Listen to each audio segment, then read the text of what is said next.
Hola, hola queridos amigos, ¿cómo están? Estamos en el tercer día de estos 10 días de oración y estamos estudiando esta revista Familias Fieles hasta el Fin, y el tema de hoy titula Ocurre hasta en las mejores familias. Cuando toda familia pasa por un momento de crisis, de dificultad, por más que ellos conozcan la verdad y por más que ellos conozcan una iglesia, pueden pasar por dificultades. Puede pasar inclusive hasta en las mejores familias. Y es importante que cuando una familia pase por crisis recuerde las cosas más prioritarias en su familia. Y ahí está una de las citas importantes del estudio del día de hoy, que decía así: por la mañana y por la tarde el universo celestial presta atención a cada casa en la que se ora. Cuando usted ora en su casa, cuando usted estudia junto a su familia, el cielo presta atención cada mañana y cada tarde, está atento para aquellos hogares que deciden orar y deciden comenzar el día a través de la oración. ¿Cuál es la tarea más importante de un padre con sus hijos? ¿Cuál es el principal deber? Y dice así: su primer deber hacia sus hijos es dedicar tiempo para conversar con ellos y llevarlos a ellos a conversar con Dios. Muchas veces un padre puede pensar que su principal tarea como padre es ser el proveedor, es traer el dinero al hogar, es poder pagarle el estudio, la comida y la ropa. Y sí, esta es una tarea de un padre, pero la principal tarea es conversar con ellos y llevarlos a conversar con Dios. Pero ¿cómo llevarlos a conversar con Dios si el papá no conversa con ese Dios? Por eso que esta tarea es una tarea que empieza con las palabras, pero no se la sigue a menos que continúe con el ejemplo. Y esta tarea es una tarea muy difícil de realizar, porque usted y yo, que somos cristianos, sabemos que tarde o temprano, algún día, capaz por el cansancio, capaz por las dificultades de la vida o por el trabajo apurado o acumulado que tenemos, solemos fallar. ¿Qué tarea más difícil? Enseñarle a nuestros hijos a conversar con Dios, transmitir a nuestros hijos por palabra y por ejemplo. Esta es la primera tarea del padre. ¿Por qué la iglesia tiene problemas? Miren lo que dice esta siguiente frase: la falta del poder en la iglesia se debe a la falta del cristianismo en el hogar. Nuestras iglesias son iglesias débiles, son iglesias que están cojeando, apenas se arrastran, algunas están apenas sobreviviendo. ¿Por qué nuestra iglesia está así? ¿Por qué la iglesia está fría? ¿Por qué no está avanzando como debería avanzar? ¿Por qué no nos sobran líderes, misioneros y personas que quieran predicar? ¿Saben por qué le falta poder a la iglesia? Porque hay un cristianismo casi agonizando en el hogar. Qué profundo, qué tarea difícil, qué responsabilidad cae sobre el hogar. Hogares firmes harán iglesias poderosas, y esa tarea está en la mano de todos nosotros, de cada hogar, de cada hogar. Los padres y las madres deberían convertir en una regla. Una vez que usted acepta a Cristo y decide ir a la iglesia, usted como padre en la vida cotidiana de la familia tiene que tener reglas como a qué hora se despierta, a qué hora se cierra la puerta y más nadie puede llegar porque ya es demasiado tarde, a qué hora son las comidas. Y entre las reglas que un padre y una madre debería colocar, miren lo que dice nuestro estudio: los padres y las madres deberían convertir en una regla que sus hijos asistan al culto de la iglesia durante el sábado, y deberían reforzar esta regla con su propio ejemplo. Hay papás que dicen: sí, pastor, yo apoyo a mi hijo, yo lo mando a la iglesia. Pero no lo mande, acompáñelo, vaya con él, vayan juntos, participen. Porque cuando yo te digo que hagas algo porque es bueno y yo no lo hago, te digo con palabras que es bueno, pero te digo con mis acciones que no es tan bueno como digo, por eso yo no lo hago. Por eso es que es importante que el papá no solo envíe a los hijos a la iglesia, sino que también vaya con ellos y los acompañe juntamente a compartir y deleitarse de la adoración a nuestro Dios en uno de nuestros templos. Otra frase que me llamó mucho la atención es una cita larga, voy a leerla completa, creo que es la más fuerte del estudio del día de hoy. Dice así: padres, por amor a Cristo, no erréis en vuestra más importante labor. Papá, no te equivoques en tu labor más importante, la cual es amoldar el carácter de vuestros hijos para el tiempo presente y para la eternidad. Papá, tú tienes una tarea de suma importancia, la más importante. No te equivoques. ¿Y cuál es esa tarea, pastor? Amoldar el carácter de tus hijos, que sean buenas personas, pero no solo para el presente, para la sociedad, para los amigos, para el colegio, la universidad y mañana el trabajo. No, para la eternidad.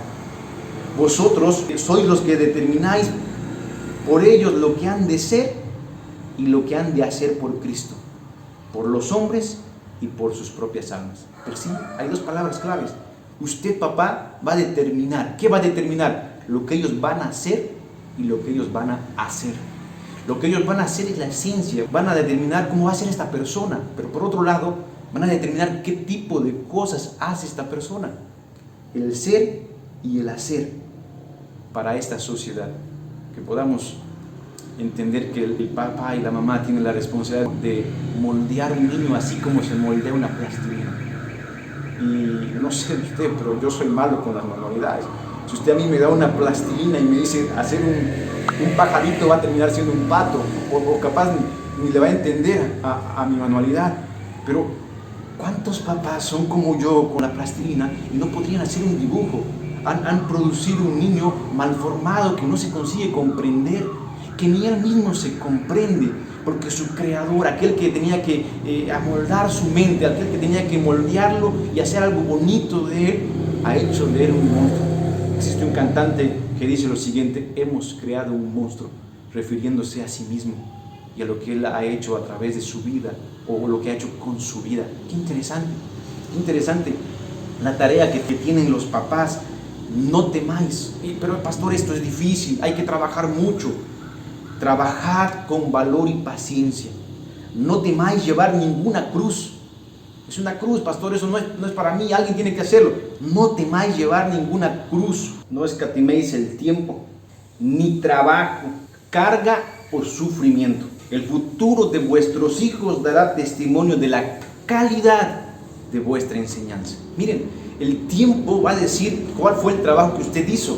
Usted ya ha visto a líderes en la iglesia con hijos que siguen su ejemplo. El papá era un buen líder, era predicador, y el hijo sigue su ejemplo. Pero por otro lado también hemos visto líderes en nuestra iglesia que eran muy buenos, pero al tiempo sus hijos estaban muy lejos del Señor. ¿Por qué pasa esto? El tiempo dirá la calidad de su enseñanza. ¿De qué sirve ser un buen líder en la iglesia y no ser un líder espiritual en el hogar? ¿De qué sirve ser un pastor y pastorear la iglesia de Dios y no ser un pastor de su propia casa?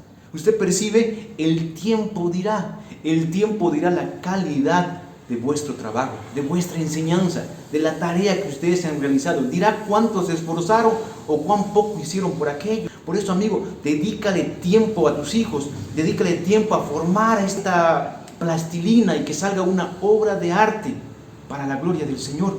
Miren, la siguiente frase es interesante, dice así: el que quiera llegar a ser santo en el cielo, debe ser primero santo en su propia familia. Los días sábados vamos a la iglesia bien bonitos, bien cambiados, con corbata, con vestido, con falda, bien peinadas las mujeres, pero eso es externo.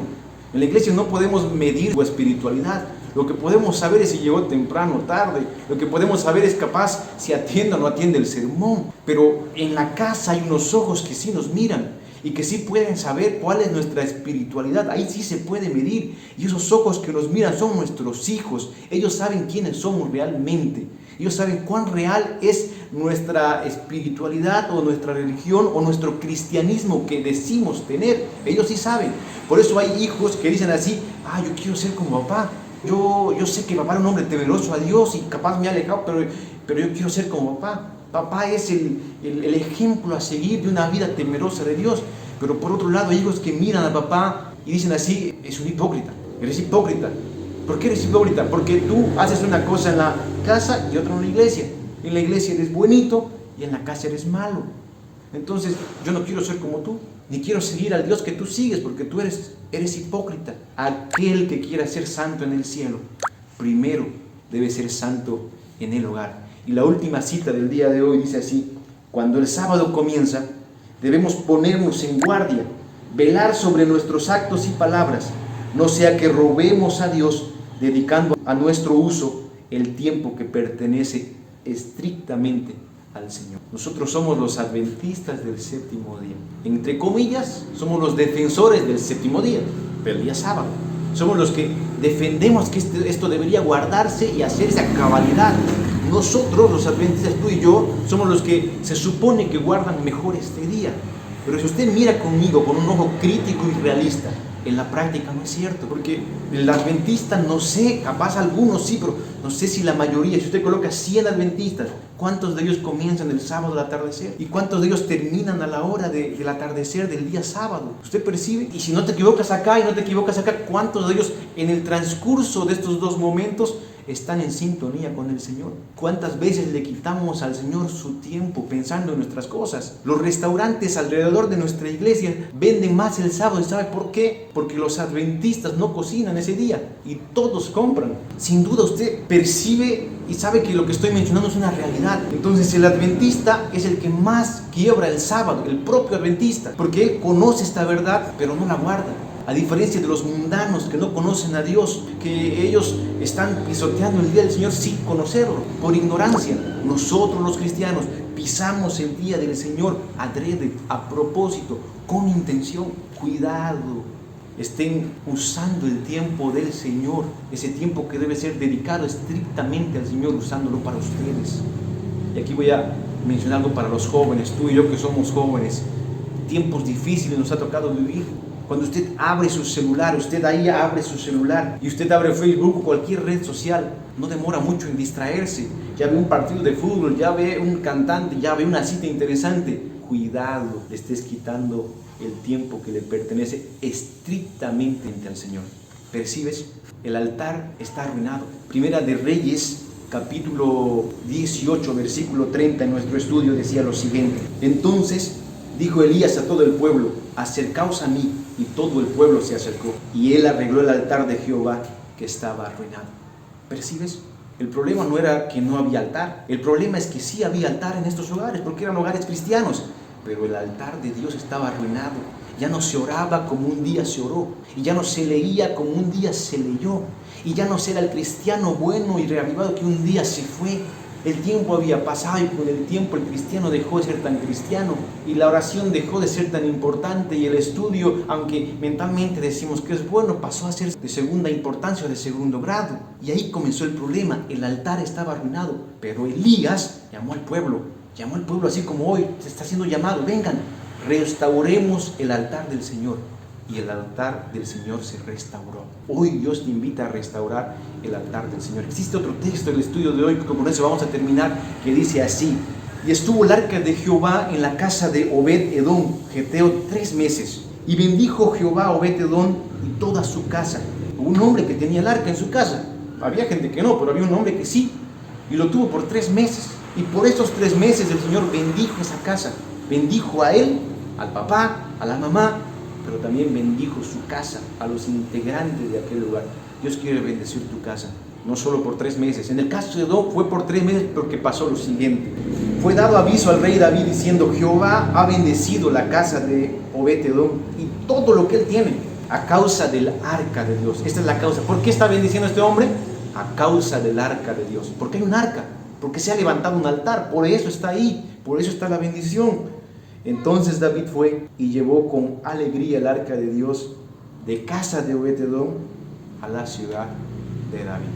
Obed-Edom tiene su arca. ¿Qué vas a hacer? ¿Vas a llevar el arca del Señor a tu ciudad, a tu casa? Este es el momento en el que tú tienes que restaurar el arca del Señor en la historia de tu vida. Tiene que escribirse así: y la familia tanto, coloque el nombre de su familia, restauró el arca de Jehová. Que Dios te bendiga.